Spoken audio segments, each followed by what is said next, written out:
Happy Thursday, everyone!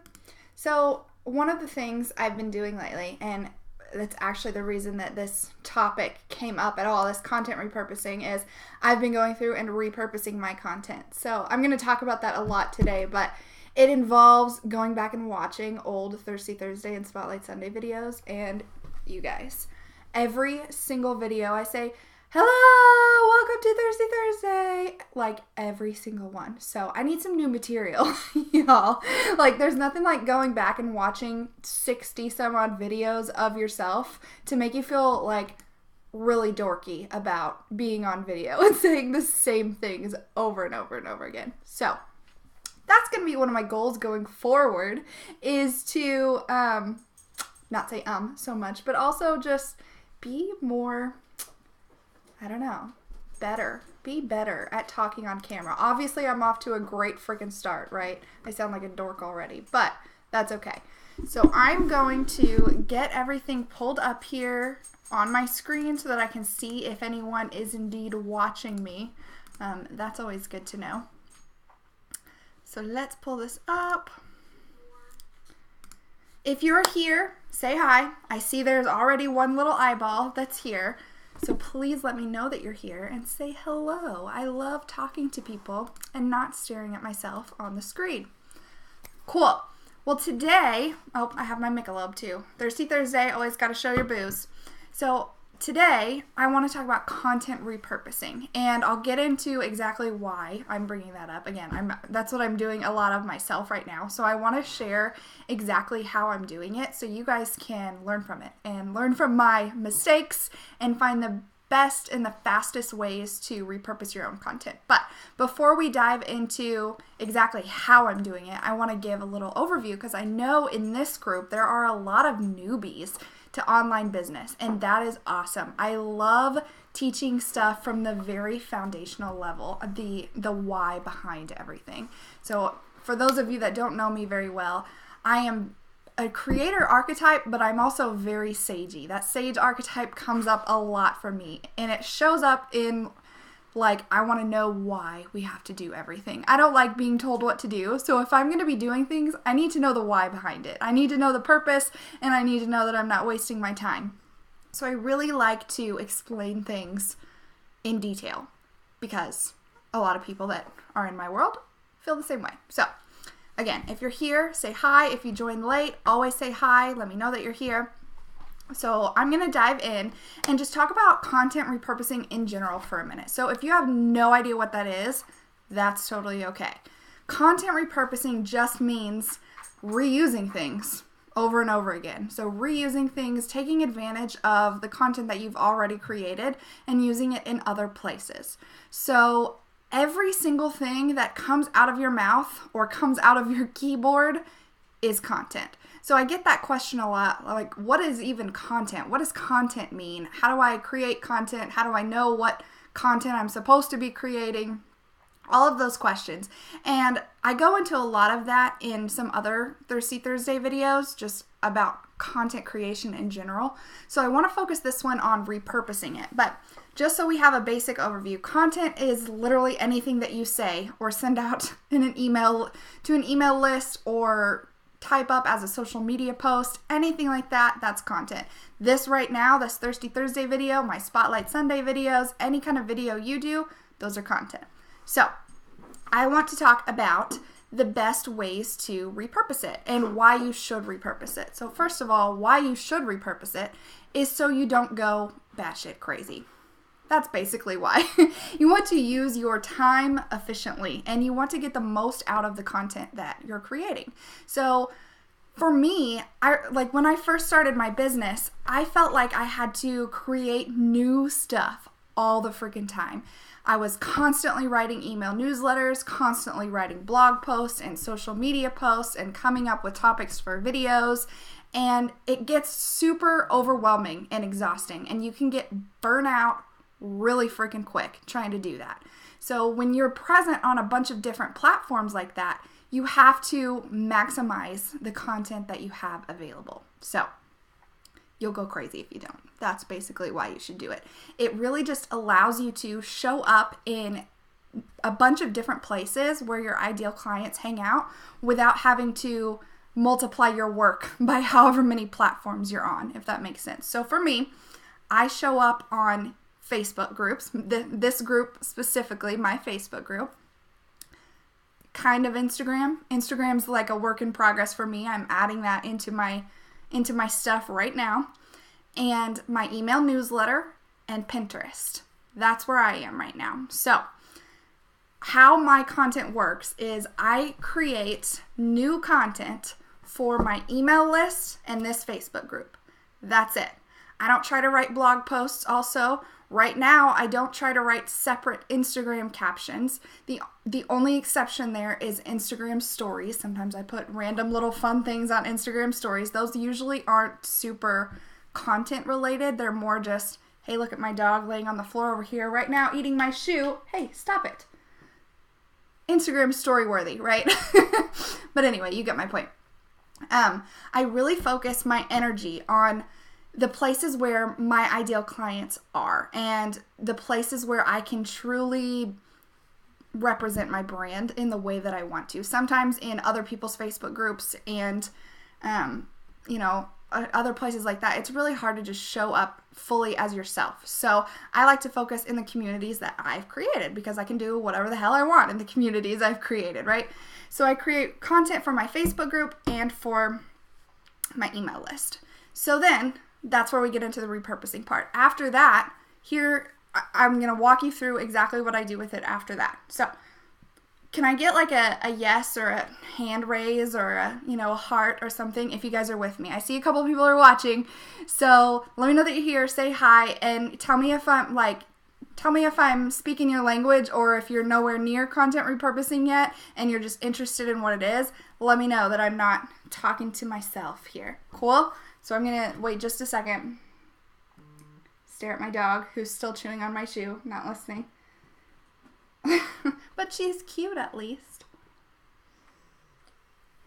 Okay, so while I'm waiting to hear that, let's move into the most efficient ways to repurpose your content. So this has taken me so freaking long to get a system in place to where I can efficiently repurpose my content because it's always just been kind of a nightmare for me in the past. I've created something and then I've spent a ton of time trying to figure out, okay, what do I do with it next? Should I post it here next and then here and all of these different things, and it just became more hassle than it was worth to try to repurpose it. So I would try to do it for a while, get super pissed and overwhelmed, and then go back to just creating new stuff all the time, and then get, annoyed and overwhelmed with that, and be like, okay, what the heck, I need to be repurposing here.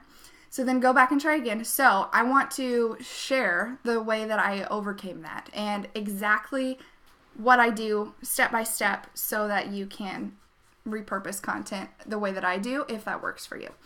Amy says, I'm with you. I need a content creation plan, schedule, and strategy. I'm a bit unorganized at this point.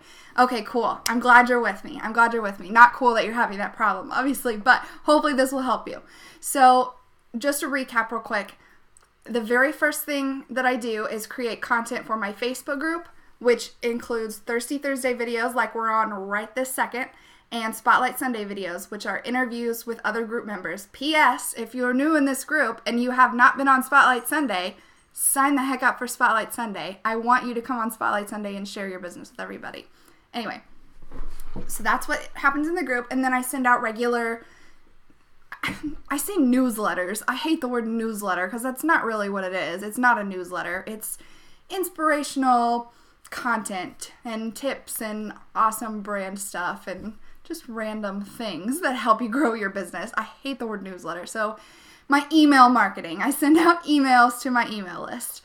Those are the two things I focus on. So what happens is, whether it's in the group or there, I do that. And then step 2 is to reverse it and share it in the opposite place that I just said. So if we're doing this Thirsty Thursday video, my repurposing step is going to be to package it up and send an email to my email list and say, hey, I just did this awesome Thirsty Thursday video, or hey, I just, interviewed Amy who was on here last Sunday for Spotlight Sunday and it was freaking amazing. You should go watch it. Send that out to my email list. Or vice versa, if I send out a really good email to my email list, I might copy and paste it, and then put it over as a post in my Facebook group and share it that way. So kind of, that's the first step, flip-flop it. So then the next step is with the videos specifically and the emails. So take the videos and the emails, and for the videos, I download them and I put them onto YouTube. So I pull them off of here. I don't pull them off. I still leave them in the group too. But I put them onto YouTube. I upload them. I add all the SEO tags, all of that stuff that's supposed to be there on YouTube to get you seen, all of that YouTube strategy stuff. None of it's very difficult. Essentially what I do is I create these descriptions that you'll see for Thirsty Thursday. Like there's a little description above the video that tells what it is. I just copy and paste that into YouTube as the description and then add links to all of my other stuff into it, and then some little tags at the bottom. I think it says something like, you may have also searched for how to repurpose content, content repurposing strategies, content creation strategies, all of those things that people might also search for. That's what I do on YouTube. So it doesn't take very long at all. I upload them there, and then I put them on my blog. So I create a new blog post in WordPress and embed the video on it. And the same thing for the emails that I send out. So I take the email that I wrote out of ActiveCampaign and I copy and paste it into a blog post and put it on my blog. So that's a really good way to have content on your website to drive traffic via SEO. So I don't focus on blogging. That's one of the things that I was saying at the beginning. I tried to do that at the beginning of my business. I tried to have a separate blog. And that's just way too much content for one person to create. At least for me. Maybe you're a super awesome badass and you can create all this content all the time. Go for it. For me, it was too much. So that's why I started taking this other content and just dumping it onto my blog. Because what I found is people who are already in my community, people in this group right now, and people already on my email list, they don't usually go back and read my blog. They don't really go back regularly and check it out and see if there's a new post. That's just not how this type of industry really works. What the blog is really good for is brand new traffic, especially for me, for Pinterest. But for SEO and for Pinterest, that's where the blog traffic comes in really, really handy. So I'm sure that you guys have been, scrolling through Pinterest sometimes and, click on one article and it looks awesome. And you're like, oh, this person seems kind of cool. I'll check out what else is there. And the blog really serves as that testing ground to kind of see what type of content they create, if they are a valuable person that you think you want to listen to going forward. And then hopefully you sign up to get on their email list, and then you probably won't be back to their website unless they're offering you something to buy. That's the end goal, right? So I get a lot of questions about that specifically, like, why do you put the same content on your blog if you already put it over here? And the answer is, again, that blog is really for new people coming in. That's coming straight from SEO for people Googling, what is a brand archetype? Or for people over on Pinterest, how do I pick my colors for my website? All of those random questions that get thrown in there, they'll get directed to my website, and then they'll come over to all of these other places where they'll get the really good content first, and then they have no reason to go back to the blog.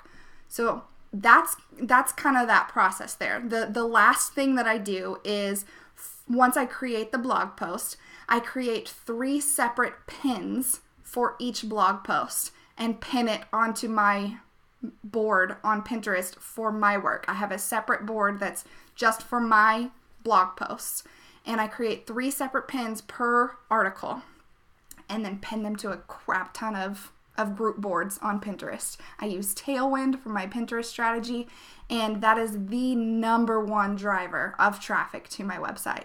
Far and away, no contest at all. Pinterest is the #1 way that I get people into my world. So that's really it. I want to keep it literally as simple as possible because I think this topic can be really overwhelming for a lot of people sometimes. So I just wanted to give you that quick walkthrough of exactly what I do and why I do it and how it freaking works. So it totally works. Like I said, I get a ton of traffic, especially from Pinterest. I'm starting to get a lot more traffic from just Google from SEO as well, because the more articles you have on your website, the more content on your website, the higher you rank in Google. And I don't normally focus on things like that.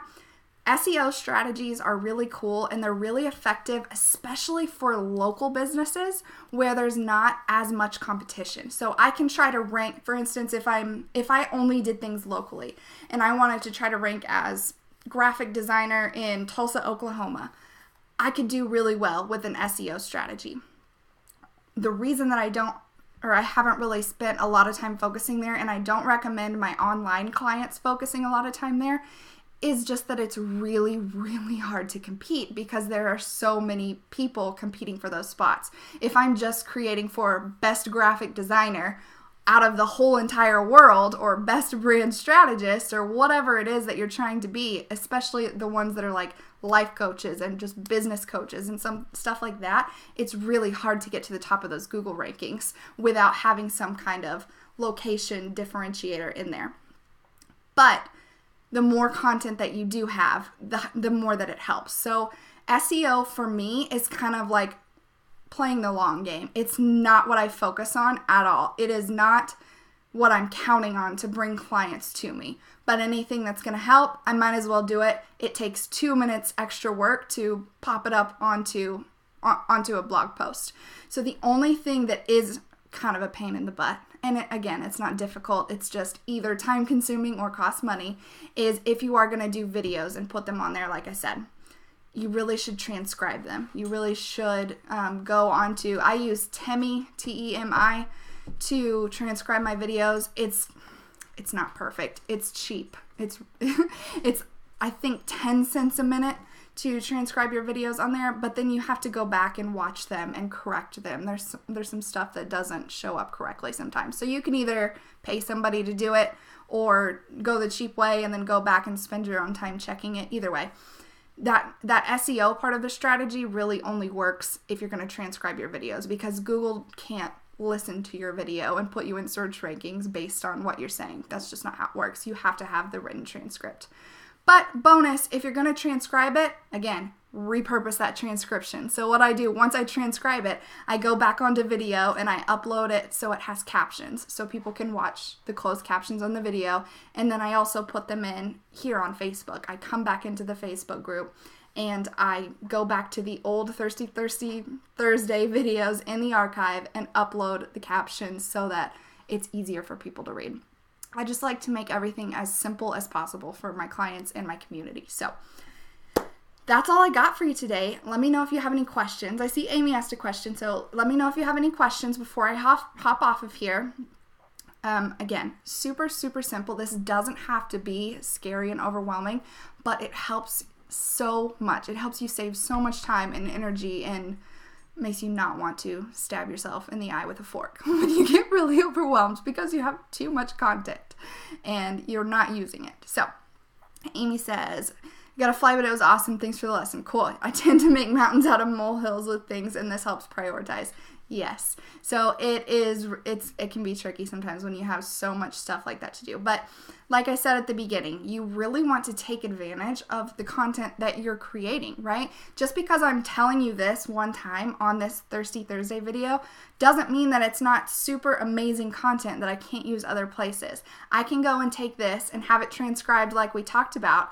And then once it's on my blog, I can go pull little, excerpts out of this and put it as an Instagram caption or put it as, a post in someone else's Facebook group and link back to my world that way. You really want to take advantage of everything that you're doing. Everything that comes out of your mouth is content, and it's usually freaking gold.